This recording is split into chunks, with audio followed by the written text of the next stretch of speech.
Ito na guys yung mga mollies na natanggal ko dito. Yan. So ilipat na natin to sa grow out. Gawin natin to sa aking grow out tank ng mga mollies. So ito dito, grow out ko rin to. Mga black mollies din dito. Ayan o, mga black. So iniisip ko, ay yan. Mayroong ano din pala o, mayroong albino. Tsaka mga ano sila. May white tsaka yung spotted na white tsaka black. Yan sila. Dami nila. Ayan. Mayroon din albino. Ayan o, albino. Na-cross siguro yun ng albino. Kasi nung binili ko, doon sa loob ng tank may albino, may black, may white.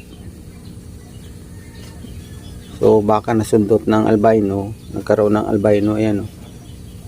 Pero yung ano niya talaga, black and white siya. Spotted. Ayan o. Yan talaga yung pinaka ano niya. Original niya. So lagay natin dito sa grow out. Dito ko na lang sila ilagay.